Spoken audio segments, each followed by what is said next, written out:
अगर हमें कोई पागल बना रहा है तो धन की इच्छा पागल बना रही है। इसलिए अगले शब्द कह रहे, धन दौलत कछु काम न आवे, कमल नयन गुण चित बिनु दीने, मन पछतई है भजन बिनु कीने।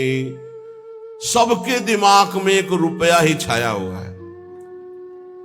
बड़ा विचित्र खेल है। खर्चा करने में छाती पीड़ा पैदा कर दे, संग्रह करने में संग्रह करते करते मर गए।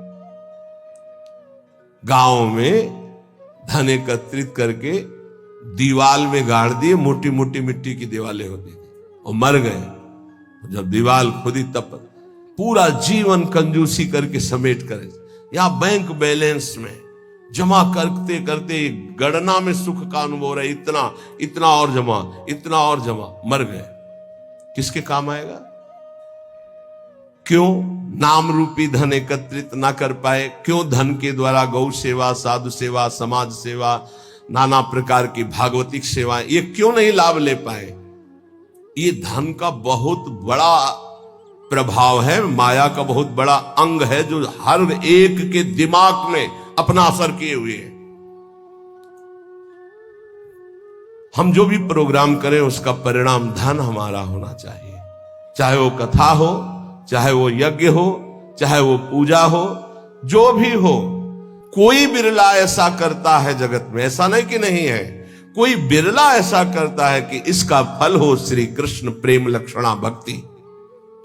है, ऐसा नहीं कहते कि नहीं है, पर सबके दिमाग में एक यही है कि जो मैं कर रहा हूं उसका परिणाम अच्छी धनराशि मिलना। इसलिए यहां कह रहे कि पछताओगे बाद में। क्या पछताओगे?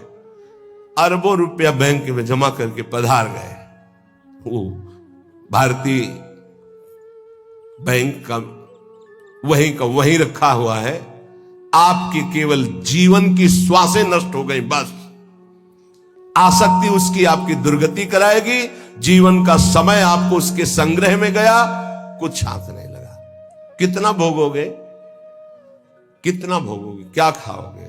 कितना खाओगे? जब शरीर ही नहीं रहेगा तो ये सब खाना पीना किस कार्य में आया है, यदि सच्चिदानंद से चित्त नहीं जोड़ा। इसलिए पछताओगे यदि धन की प्रधानता जीवन में रही।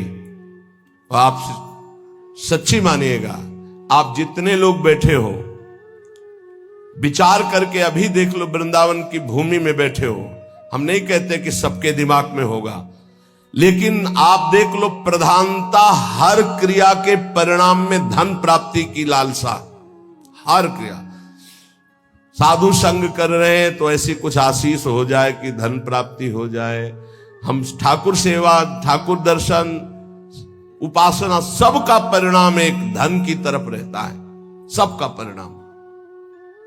कोई बिरला ऐसा होता है जिसके दिमाग में धर्म होता है कि मैं जो भी करूंगा धर्म पालन के लिए करूंगा, मेरे जीवन का उद्देश्य है समस्त जगत को सुख प्राप्त हो, भगवान प्रसन्न हो जाए, बस। ये कोई बिरला करता होगा, बिरला। वो भक्ति का आडंबर करके, वो वैराग्य का नाटक करके, उपदेश का, व्यापार का, संसार का, चाहे वो परमार्थ हो या व्यवहार हो, दोनों में प्रधानता हमारी रहती है धन की। ये भगवान की प्राप्ति में बहुत बड़ी बाधक बनती है। कंचन देखत को यहां जगत संगाती, तात मात अपने सुख भीने, ललित किशोरी द्वंद मिटे ना, आनंद कंद बिना हरि चीन्हे, मन पछितई है भजन बिन कीने। अब दूसरी बात करें, देखत ही यह जगत संगाती। सबसे ज्यादा संसार में संगाती माना जाता है विपरीत शरीर को। काम, दूसरा है काम, विपरीत शरीर का संगाती। इसके लिए प्राण देने के लिए तैयार हैं। और जबकि वासना की निर्वासनिक स्थिति भगवान से होगी, किसी शरीर भोग से नहीं होगी। उससे तो जैसे अग्नि में और घी डालते जाओ तो बढ़ती चली जाती है, ऐसे ही वासना की शांति भोग में नहीं, त्यागात शांति अनंतरम। लेकिन ना जानने के कारण पूरे के पूरे जीवन नष्ट हो जाते हैं केवल भोग चिंतन से। बहुत आश्चर्य की बात है, यदि इसे भजन के बल से, भगवत कृपा बल से, गुरु कृपा बल से इसे संभाला ना गया तो मिले भले कुछ ना, पूरे जीवन इसी का संकल्प बनता रहता है, चिंतन होता रहता है। ये ठग है जो हमारे जीवन को नष्ट कर देते हैं। कामिनी के संग की लालसा भगवत प्राप्ति नहीं होने देती। जैसे पहला था धन की प्राप्ति की लालसा, ऐसे ही जितना भी धन कमा लो, जितना भी सब कर लो, अंदर एक लालसा बनी रहेगी भोग भोगने की। ये अगर भावना शरीर भोग की बनी रही तो ये भी भगवत प्राप्ति नहीं होने देती। कितना भोगोगे, कब तक भोगोगे? जब शरीर ही छूट जाएगा तो कौन तुम्हारा साथी होगा? बहुत विचित्र बात है, बहुत विचित्र बात है। देखत को यह जगत सगाती। इस संसार में केवल देखते देखते पूरा जीवन हो गया, कुछ नहीं देख पाए। 50 साल के हो गए, 40 साल के हो गए, भोगते भोगते जीवन व्यतीत हो, कुछ नहीं भोग पाए। क्या है? असंतुष्ट, वासना। इसी तरह से जितने संबंध हैं सब धोखे के संबंध हैं। उनमें यदि भगवत भाव करके नहीं जिए तो वो बंधन कारक है, धोखे में समय गया। पहला दिमाग में धन रहता है, दूसरा दिमाग में भोग रहता है, और जो इनको थोड़ा दबा पाया भजन से तो तीसरा दिमाग में रहता है हमारे यहां नाम हो जाए, लोग याद रखें। किसको लोग याद रखते हैं? भगवान को याद नहीं करते, तुम्हें याद करेंगे। भगवान को नहीं याद करते, जिनके याद करने से कल्याण हो जाता है, तो तुम्हारे को कौन याद करे? बोले यार कुछ तो ऐसा हम कर जाएंगे। कितने का कर जाओगे? क्या कर जाओगे? अरे जिन्होंने अनंत ब्रह्मांड बना दिए उनका नाम नहीं ले रहा तो तुम 1-2 महल बना दोगे, 1-2 पौशाला और अस्पताल खोल दोगे, तुम्हारा नाम चलेगा?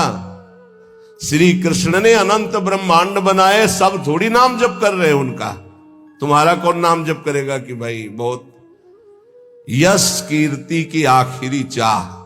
इसीलिए कह रहे हैं कि ललित किशोरी द्वंद्व मिटे ना, आनंद कंद बिना हरि चीने, मन पछितई है भजन बिन कीने। थोड़ा समय रह गया है।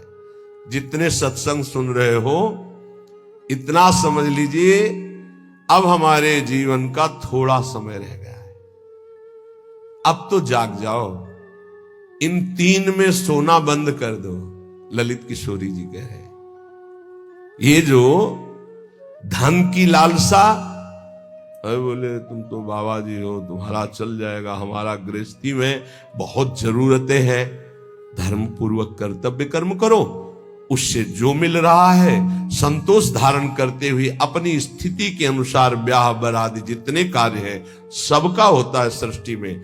आज दुख पाया जा रहा है अपनी स्थिति से हटकर करने पर। आज दुख पाया जा रहा है केवल प्रशंसा के लिए करने पर। अगर आपकी स्थिति गरीबी की है तो आप किसी गरीब वर्ग को ढूंढिएगा, आपकी पुत्री सुखी रहेगी। ये भ्रम छोड़ दो कि थोड़ा हमसे बड़ा धनी हो, बहुत हानि हो जाएगी। अगर आपकी स्थिति है और अपनी स्थिति के घर में बेटी का ब्याह करोगे तो बहुत सुखी रहोगे। अगर अर्थ की प्रधानता रखकर बेटे का ब्याह करोगे तो दुखी रहोगे। देख लेना, परिणाम में देख लेना। इसीलिए धन के लिए तुम इतना व्याकुल मत हो, कर्तव्य कर्म करो, जैसी परिस्थिति उसके अनुसार चलो। भोग के लिए इतना व्याकुल न रहो। जो धर्म पूर्वक पाणी ग्रहण किया है, भगवान की पूजा की भावना रखकर उसका, तो आप उससे मुक्त हो जाएंगे। नाम चिंता मत करो, नाम जप करो तो तुम्हारी विमल कीर्ति यहां नहीं भगवान के दरबार में होगी। ये मम जन है, ये मेरा जन है। जैसे अम्बरीश जी की चर्चा भगवान के दरबार, भक्तों के यहां भगवान की जैसे चर्चा होती, ऐसे भगवान के दरबार में महाभागवतों की चर्चा। इतना नाम जप करो, इतना ठाकुर सेवा करो कि भगवान अपनी सभा में आपको याद कर ले। इससे बड़ी क्या बात होगी। त्रिभुवनपति की सभा में तुम्हारा यश गाया जाए। जग जाओ। अगर अभी नहीं जगे तो फिर अब जगने का समय नहीं है, जगाया जा रहा है। ये सत्संग है मोह निद्रा से जगाने का। यहां तुम जिससे और किसी से प्रीति करते हो वो तुम्हें सुला देगा, जगाएगा नहीं।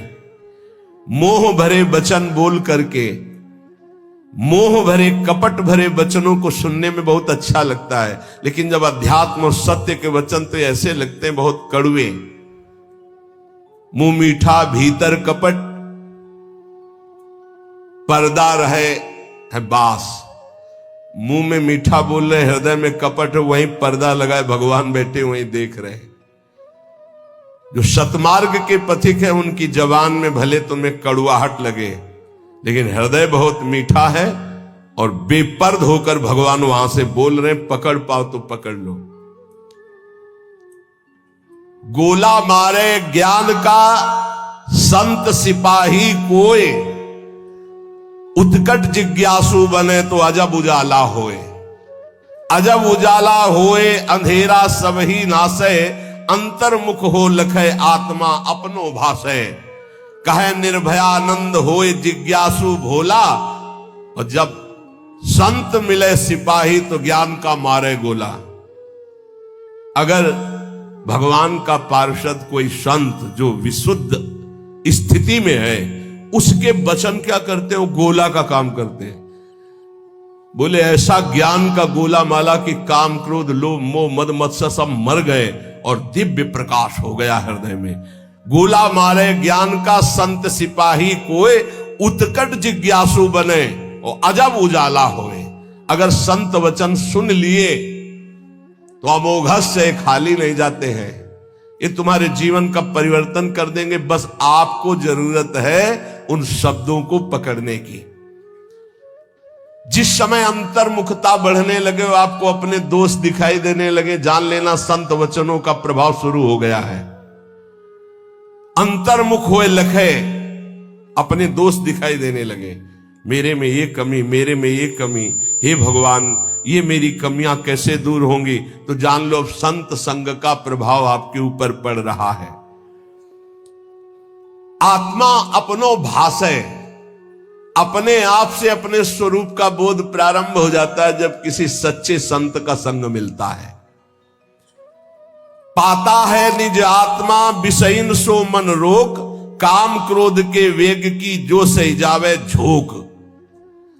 संत संगी वही है जो काम क्रोध के वेग को सह जाए। काम आया सह गया, क्रोध आया सह गया। हमें देखते हैं कि काम क्रोध को सहने की तो वृत्ति साधक में है, लेकिन ईर्ष्या को सहने की शक्ति नहीं है।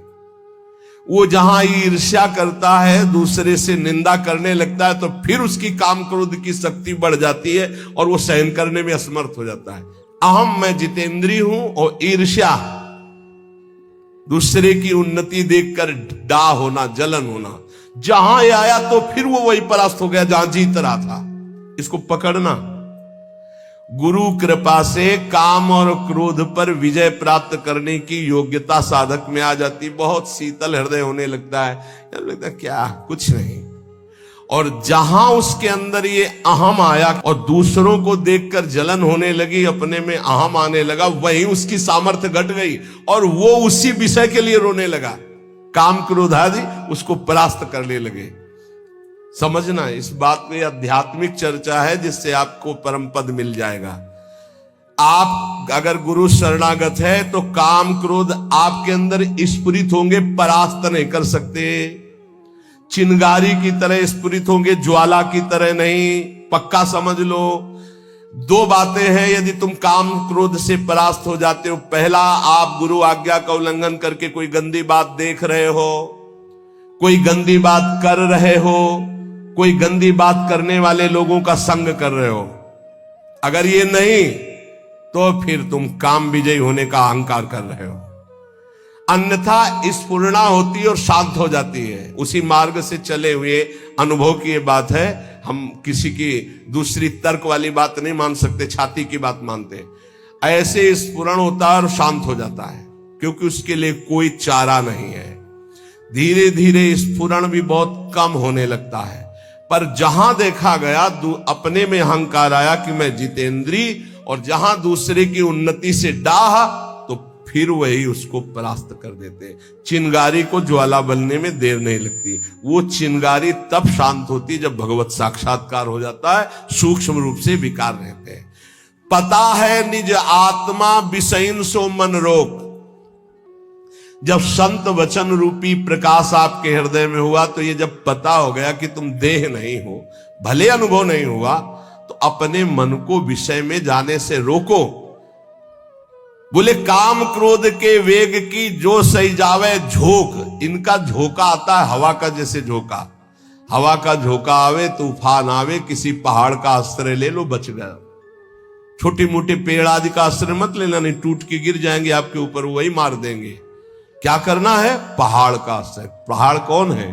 भगवान के प्रेमी महाभागवत जनों के वचन, या भगवान नाम, या भगवत लीला गुण कीर्तन। जहां कामादि दोषावे मंजीरा उठाओ, राधा राधा राधा एक मत सुनो मन की, देख लो अभी साफ हो जाएगा गंदगी जो आई थी।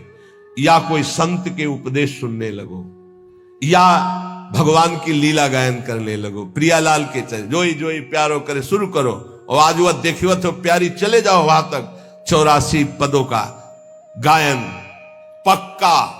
जब तुम्हें काम सतावे, चतुरासी जी का गायन शुरू कर देना, गायन।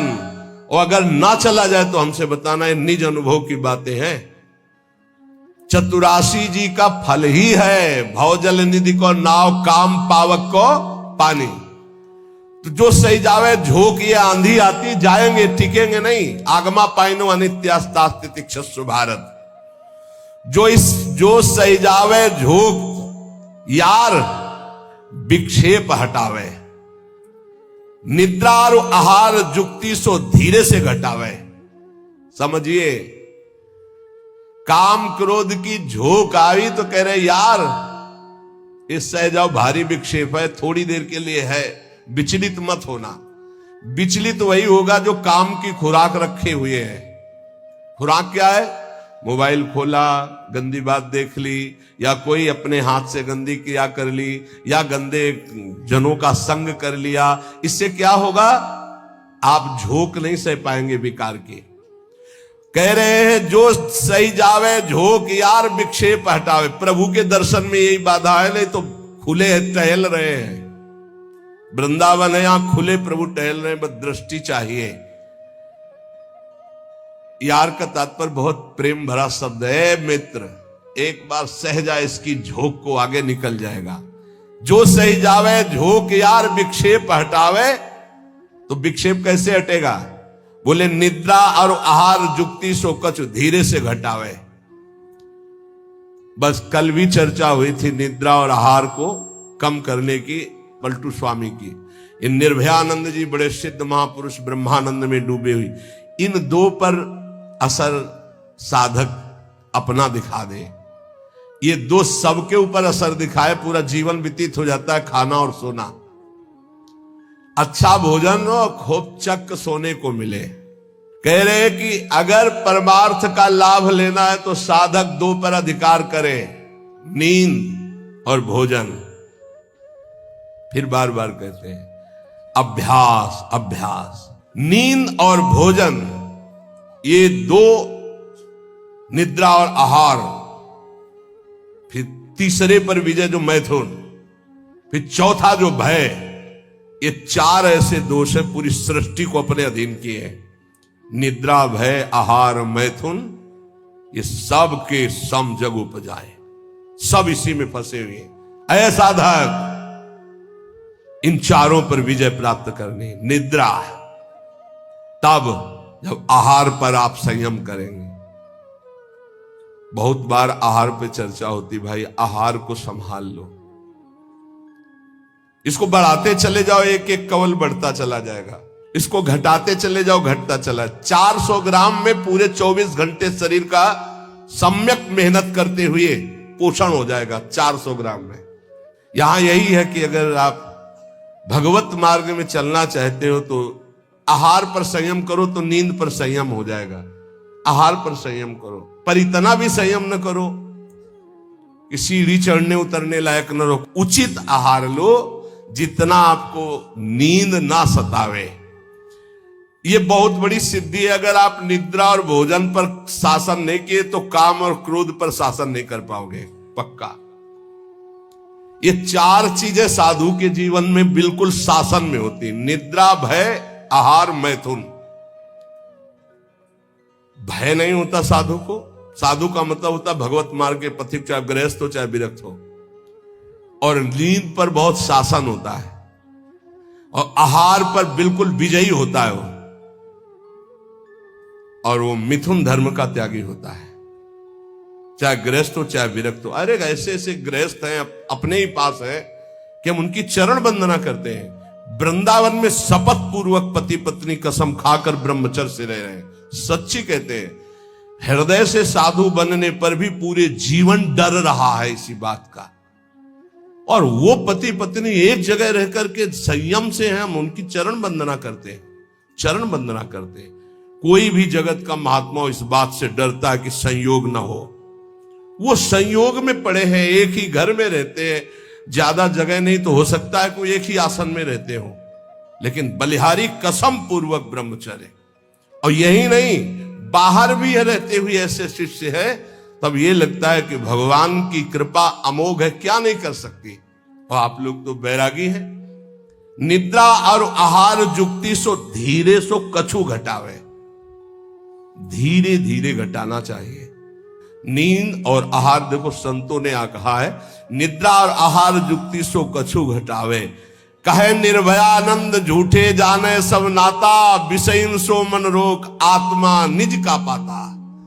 जब समस्त विषयों पर विजय प्राप्त कर लेता है तो आत्मानंद का उसे अनुभव स्वयं होने लगता है। अष्ट सिद्धि नौ निधि हमारी मुट्ठी में हरदम रहती। ये नाम जापक, ये सांसारिक लाभ की तो बात जाने दो। अष्ट सिद्धि नौ निधि हमारी मुट्ठी में हरदम रहती, नहीं जवाहर सोना चांदी त्रिभुवन की संपत्ति चाहती। भावे ना दुनिया की बातें दिलवर की चर्चा सहती, ललित किशोरी पार लगावे माया की ये सरिता बहती। राधा राधा राधा, सब सिद्धियां सब लाभ आपको प्राप्त है। जो नाम जापक अपने कर्तव्य को भगवान में समर्पित करता है वो कैसा सिद्ध महापुरुष हो जाता है। जगत गुरु भगवान श्री कृष्णचंद्र जी गीता जी में महापुरुष की स्थिति का वर्णन करते हैं। त्यक्त्वा कर्म फला संगम, बहुत दिनों के बाद है। त्यक्त्वा कर्म फला संगम, नित्य तृप्तो निराश्रयः, कर्मण्यभिप्रवृत्तोपि नैव किंचित करोति सः।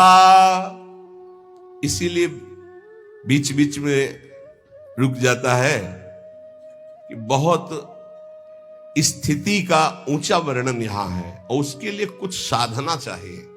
जब तक अच्छी साधना नहीं होगी तो सिद्धावस्था को समझ पाना बड़ा कठिन होता है। और ये भगवान की वाणी ऐसे अर्थ पढ़ लेना तो अलग बात है, उसको समझना। त्यक्त्वा कर्म फला संगम, नित्य तृप्तो निराश्रया। देखो पहले एक एक शब्द में डूबा जाता है। शास्त्रों का मनन कैसे होता है? निराश्रया, किसी का भी आश्रय ना हो। सिद्ध पुरुष कैसा होता है? निराश्रित होता है, एकमात्र अपने स्वरूप में स्थित या भगवान में स्थित, सब अन्य आश्रय रहते। और यहां एकमात्र भगवान ही का आश्रय नहीं और सब आश्रय है। देख लो अंदर से। सिद्ध पुरुष कहता होता है नित्य तृप्तो, कभी कोई चाह ही नहीं होती, जैसे गले तक छका हो फिर उसको कुछ भी नहीं, नित्य तृप्त हो। त्यक्त्वा कर्म फलासंगम, किसी भी कर्म की कोई भी फल की आशा नहीं रहती। कर्मण्य भी प्रवत्तोपि नयु किंचित करोति सः, अच्छी तरह कर्म करता हुआ भी वो किसी कर्म का कुछ फल नहीं चाहता। स्वाभाविक केवल भगवत प्रेरणा से कर्म हो रहे हैं, उनके कोई फल की इच्छा नहीं, क्योंकि जो सब कर्मों का परम फल है वो भगवान का साक्षात्कार उनको प्राप्त हो गया है। ये सिद्ध पुरुष के लिए श्लोक गाया गया है। जो कर्म और कर्म फल की आसक्ति का त्याग करके सब आश्रयों से रहित सदा तृप्त रहता है, फिर भी वो अच्छी तरह शास्त्राज्ञा के अनुसार कर्म करता है, पर किसी भी कर्म फल की कोई आकांक्षा नहीं है, वो सिद्ध हुआ पुरुष कहा जाता है, श्री भगवान कह रहे हैं। लेकिन यहां उल्टा है, अगर हम कोई भी कर्म करेंगे तो पहले हमारा जो सोच होगी वो उसके फल पे होगी। ये सोच नहीं होगी कि हमारा धर्म है इसका पालन करना। कोई भी कर्म बिना फल की आकांक्षा के आप शुरू ही नहीं कर सकते। सोचना जरा, कोई भी कर्म करेंगे तो इसका फल क्या होगा, ये हम साधक के लिए कह रहे हैं। जो विषयी है वो नहीं सोचते, जो सिद्ध है वो नहीं सोचते। दोनों बात समझना, जो विषयी है वो नहीं सोचते कि इसका परिणाम क्या होगा, जेल मिलेगी कि दुर्गति होगी कि नरक जाएंगे कि शरीर नष्ट हो जाएगा, ये कुछ नहीं सोचते। जो सिद्ध है वो पूर्ण तृप्त है, इसलिए केवल शास्त्र सम्मत कर्म करते हैं, वो फल की आकांक्षा या फल की सोच ही नहीं रखते। जो बीच में है, ना पूरे विषयी है ना पूरे साधक है, वो पहले फल सोचते हैं। परिक्रमा का क्या फल होगा, सत्संग का क्या फल होगा, यह करेंगे तो इसका फल क्या होगा। फल पर दृष्टि रखने वाला अध्यात्म को धारण नहीं कर पाता है। भगवान कह रहे कर्मण्येवाधिकारस्ते, तुम कर्म से केवल अपना अधिकार रखो, फल के ऊपर नहीं। फल में सुख दुखे समय कृत्वा लाभा लाभो जया जयो, जय या पराजय, लाभ या हानि, सुख या दुख, इसमें समान भाव रखो। यह अध्यात्म, और यह तो सिद्ध पुरुष का लक्षण है। अब यहां ध्यान देना है,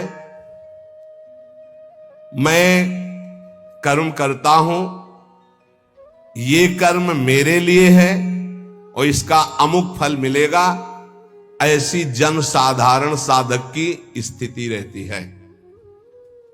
ये उसके बंधन का कारक है, चाहे जितना बड़ा कर्म कर ले। ध्यान से सुनना, ये गीता जी है।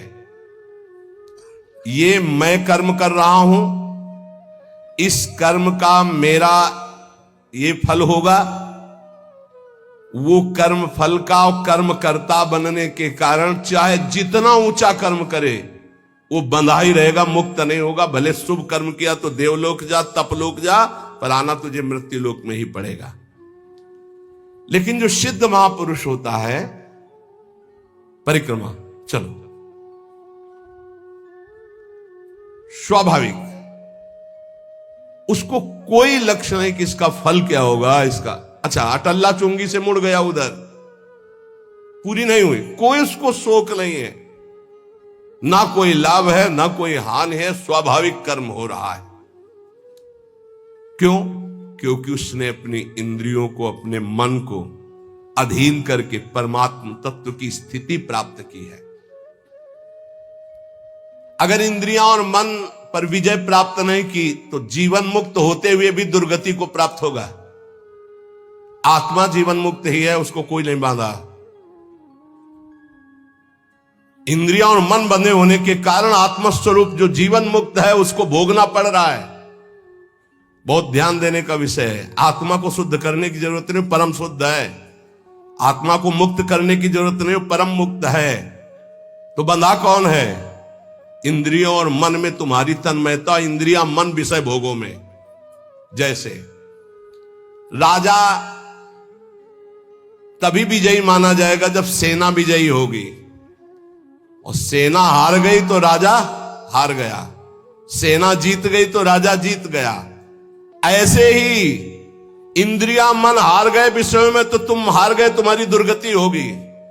और इंद्रिय विजेता मन विजेता हो गए तो तुम जीवन मुक्त हो गए, क्योंकि जीवन मुक्त थे, जीवन मुक्त हो, जीवन मुक्त रहोगे। पूरी साधना इंद्रिय और मन की आ गई है। इंद्रिय और मन को भोगों से हटाकर प्रभु में स्थित करना तो विजयी। अगर इंद्रिय मन भोगों में लग गए तो आवागमन से मुक्त नहीं होगे। लेकिन सिद्ध पुरुष की इंद्रियां और मन ये अपने आप शांत होते हैं, क्योंकि वो त्यक्त्वा कर्म फला संगम, ना कर्म में आसक्त है और ना फल में आसक्त है।